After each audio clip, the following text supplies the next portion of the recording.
What's good about the new Forza Motorsport? What's not good about the new Forza Motorsport? And is it worth getting? That is what I will be answering in this video. And this video itself is kind of a unfiltered, too honest review video, and mostly made for people that are subscribers and viewers of this channel. We obviously live stream a lot of stuff over on our Twitch, and then people ask us, well, should I get it? And this video will let you know whether or not you should get it, because I think some people will enjoy this game and some people won't enjoy this game. It will depend on what you're actually looking for. Now, straight to the point, I will say for the vast majority of people, this is a sort of Game Pass game and not worth buying full price. For the vast majority of people. If you're only on games console and you want something that's like GT Sport and you've only got an Xbox, then I would say, yes, this is well worth getting. And I would also say the positives and the best part of this game is the actual online multiplayer system and how that operates. Though it is locked at 60 FPS for PC gamers, obviously those of you on Xbox probably won't notice that, and you have to overlook that 60 FPS lock, and it's certainly not perfect. There is like weird warping, weird netcode issues, penalty system's not great, but fundamentally the online in this game, you can load it up, you can find a race straight away, you will accrue points, you will accrue safety rating and a skill rating, and it cycles through different cars and you've got different tracks, and you can get really good, nice jumping online racing. You know, it's not going to be as good online racing as you'll find in a league, in Race Room, AC, R-Factor 2 or something like a proper organised sim league. The racing online is not going to be as good as what you'd get in iRacing, for example, or even some public AC servers, just general AC servers, and it's certainly not going to be as good as something like Low Fuel Motorsport with ACC. But for general jumping, quick online racing, the online racing in this is much better quality than what you get in your average random online server, and certainly much better than the online racing that you would get in a general console game, though it is still pretty much quite a wreckfest, as I say, but enjoyable. I'd say the online racing is generally enjoyable. Basically, just think of this as GT Sport multiplayer or GT7 multiplayer, but within the Forza framework, and because it's literally a rip of it, and that's a good thing. That's actually a really good thing, and because it's the best part of this game, and I think all racing games should use this same type of Gran Turismo / iRacing online structure. It should just be the basic. Finally, on the multiplayer, I will say the actual system of when you're in the lobby, bit of practice, you can choose when to do the qualifying, 3-lap shootout, and then you get your qualifying position, and then you go to the race. That's really nicely done, really drums up anticipation for the race, and is really nice and fun. So I'd say, especially for the type of game this is, the multiplayer is top notch, and this should be, as Gran Turismo basically proved, this should sort of be the foundational thing of what you expect from multiplayer in any racing game, be it arcade, simcade or simulator. More positives. Let's talk a little bit about the physics in this game. I think the physics are more than adequate. The general grip levels of the cars perfectly fine and quite easy to jump in and drive. The different vehicles feel nice and different to drive. I think front wheel drive cars surprisingly are actually quite nice in this, and the force feedback, if you use our force feedback settings, check our force feedback guide, or just tweak the force feedback, you can feel where the general grip is. You can feel how much throttle to put on before understeering too much with the front wheel drive cars. The actual front wheel drive cars are actually quite fun to drive in this. Normally front wheel drive cars are particularly terrible in most games, and even worse in less realistic games, but quite good in this. I think a lot of people really enjoy them. The TCR cars actually quite fun, very conducive to fun racing with this. The vast majority of the vehicles in this, I'd say the physics don't feel that deep, and a lot of the vehicles kind of feel a bit samey. You know, there's that the core handling dynamics are pretty similar. There are some pretty big physics issues in terms of if you tap a curb, it's almost as if the diff goes like super open, and then you can just crazy rotate. And that's not because you're lent on a curb or the curb's wet. You just like, there's certain scenarios in this where really weird stuff happens from just touching a curb, or there'll be you'll just graze a wall and the car will just insta stop, and there's like quite fundamental big physics issues. If you're not taking this too seriously and you're just doing jumping online racing and you're just enjoying playing it somewhat casually, none of those things will be a problem. But I think the physics in this are such that if you actually start putting a lot more time into it and you're actually really trying to do well at it, then the physics will start to grate on you a bit with this, and you'll be like, oh well, you might as well go and actually play a proper sort of more hardcore simulator where the physics are more precise, force feedback's more detailed and everything else. But I think for the type of game this is, the physics and the handling are actually just more than passable, and this is the best handling and feeling Forza game that's ever been released. Also, what was quite nice is that the car setups, though weirdly the intro races that you have in multiplayer are all open setup. I think there are some fixed setup stuff. Most of it's open setup. But nicely, the car setups do actually change the handling of the vehicles a lot. The default car setups are absolutely terrible in this for the most part, which doesn't make any sense to me. So as you go through vehicles in this, single player, multiplayer, whatever, most people will have a terrible time. And not just because they're designed for gamepad input, so understeery. The cars are actually difficult to drive. They're just like badly set up, not even neutral. But you can change the setups, you can dial things in, and the cars do respond to the setups quite nicely, which, unexpected. There should be good setups to start with, and they're not.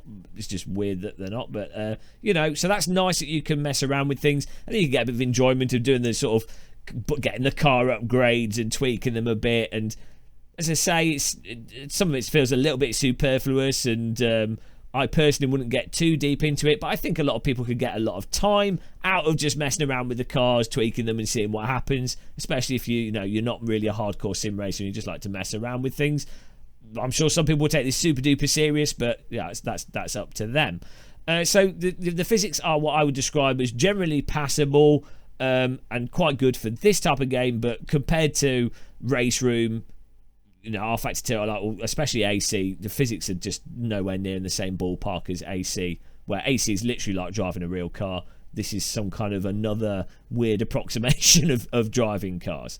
I did actually really like, though, the tyre wear, even though it happens quite fast with the soft tyres and it's a bit abrupt and you kind of have to learn it for this game. But it was fun having the tyres wear down, then deciding when to pit, especially for the sprint races, and choosing the tyres and how you then drive based off those tyres and the way it's set up in the game. And then also it's quite fun how when the track gets wet and it's rainy, the grip just decreases. It's kind of simplified how it operates, but it was quite fun as a job, especially with the way the multiplayer works, and especially even with some of the single player, having the track get wet, grip decreasing, and then you having to drive different. It was quite fun. So again, handling force feedback, general multiplayer, quite good. Nowhere near as good as a proper simulator. I think it's more fun to drive personally, and feels better to drive than Gran Turismo with the correct settings and a bit of car tweaking. But it's that same sort of thing as like a Gran Turismo game. It's its own thing, with its own little quirks and stuff. Unfortunately, that is basically where the positives finish with this title. Everything else about this is utterly mediocre and just done better in every other game. So let's talk about the single player. It's the dullest, most uninspired, humorless, boring single player of a racing game I've played in a long time. Not made bad by the fact you just have like these car introductions, which are just like an advert for the car with no humour or anything. So unlocking cars is just boring. The amount that you can change the cars and adjust them visually is super boring and dull. Like body kits and stuff are very limited, and yeah, you can have a load of wheel rims and things, but it's just so boring.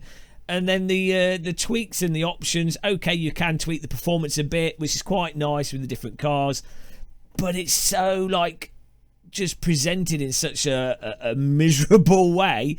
And the biggest problem, though, is not any of that. It's that the AI in this game is awful. It just doesn't race you at all. You might as well just be hot lapping.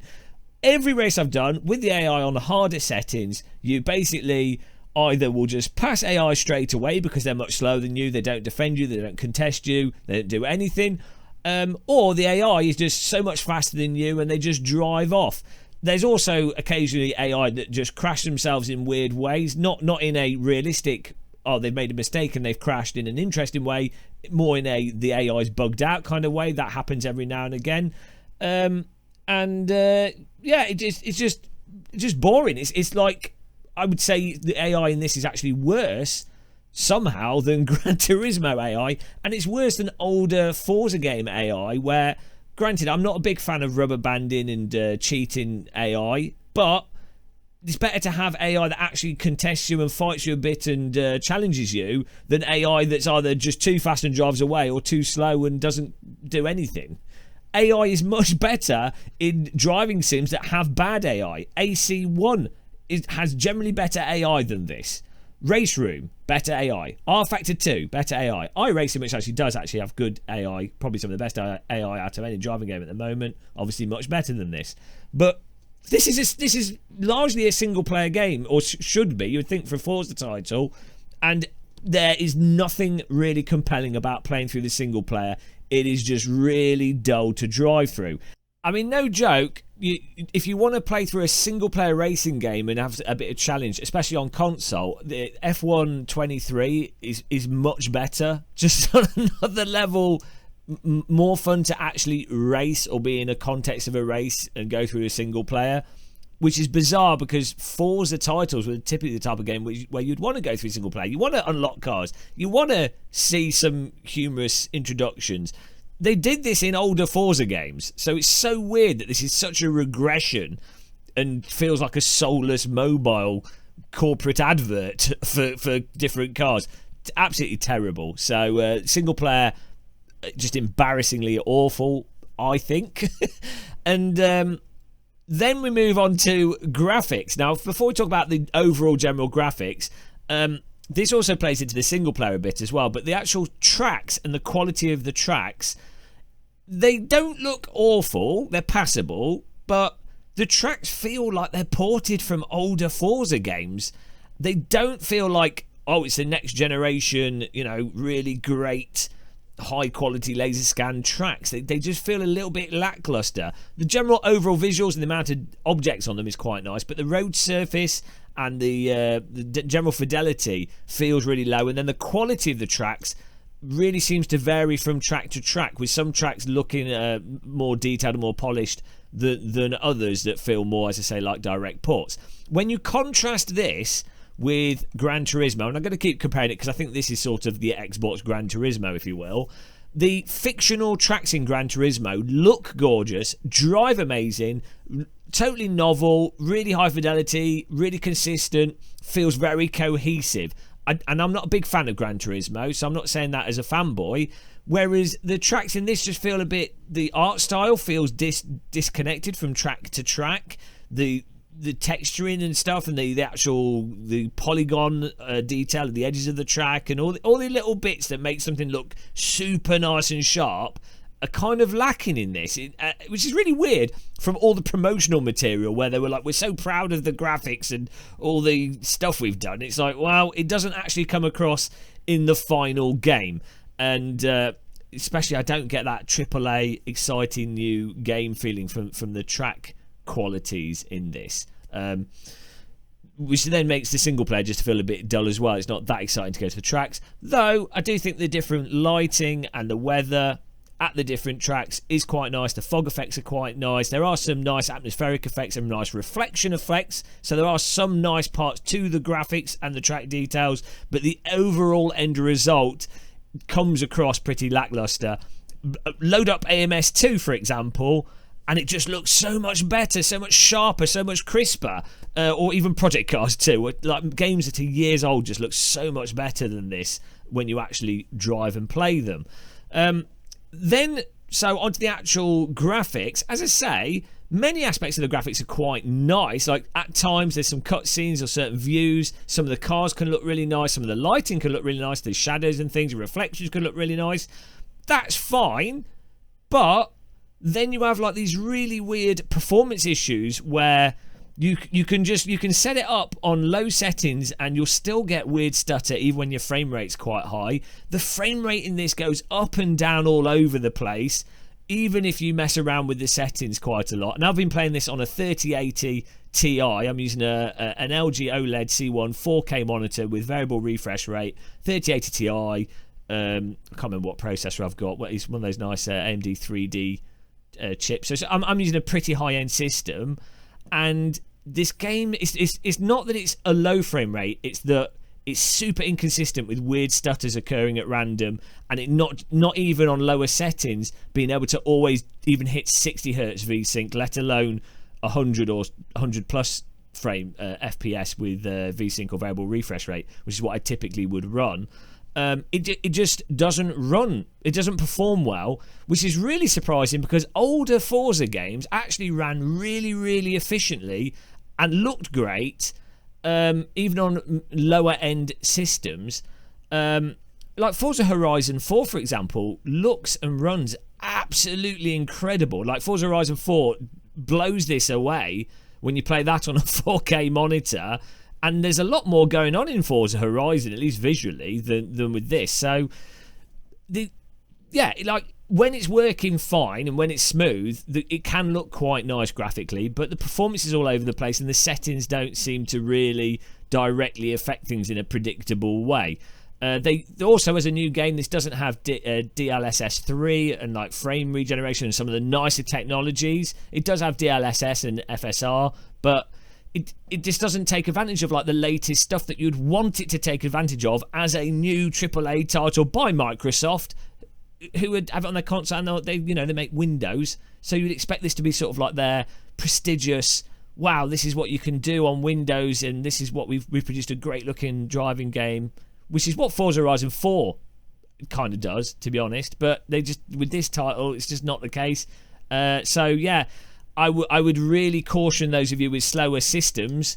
Don't expect it to run well. Maybe it'll get patched in the future. Maybe it will improve. But really, you get the impression of this being a console port to PC. Especially with the way the graphics work, especially with a lot of the way the settings operate and everything. So that's the graphics. For me, the performance thing is more important than how things generally look. And so those are sort of the main points with this game. As I say, my overall takeaway is that it just comes across, aside from the multiplayer, which can be fun, everything else about this is utterly mediocre and soulless. It feels like a really corporate game. Now, I do feel a little bit bad saying that, because I know that a lot of artists and programmers and people on the development side would have put a lot of work into this. It takes a lot of work even to produce something that's a bit faulty or messed up or not perfect. I appreciate, and I can see that a lot of work has gone into this. Unfortunately, there's been design decisions, and whatever's happened with the end result produces an end result that's just devoid of personality. That wasn't the case with older Forza games, and certainly is the case with this. And so that's why I really don't recommend people buying this title, especially at a full price, unless you're on console and you're like, oh, I'm just desperate and I need like a GT, but I've only got an Xbox, so I need something with driving. So for those people, you don't have any other options, so fine, you're hostage to the console. I get it. But if you're on the PC side of things, yes, you can enjoy the multiplayer. I think you can have fun with this, but you have to keep in mind all the things I've said before. Probably a Game Pass game, and ultimately you're just going to be better off spending your time doing LFM with ACC, AC1 online racing, iRacing if you can afford it. The iRacing's got its own flaws, but you're just better off with other titles, to be honest, if you're on PC that maybe don't offer a whole package, but they do certain things really, really well. So that is it, guys. That is my thoughts and review effectively on this title. Bit of a letdown, I think. I would say maybe over a year or two it'll improve, but by that point we're going to have AC2, we'll have iRacing will have had lots of updates. Who knows what else is coming out? That Rennsport would have been updated. There'll be loads of stuff happening, and there seems to be quite a lot of interesting stuff happening in the motorsport space. Quite excited for the new WRC game. Looks quite promising, but it's EA, so who knows? I just think that this was just a bit of a wet flannel. So yeah, thanks for watching this video. Hopefully you found it useful. Sorry it was a little bit long. Tried to be as quick as possible. But until the next one, take care of yourselves. Happy tea drinking. And goodbye, everyone.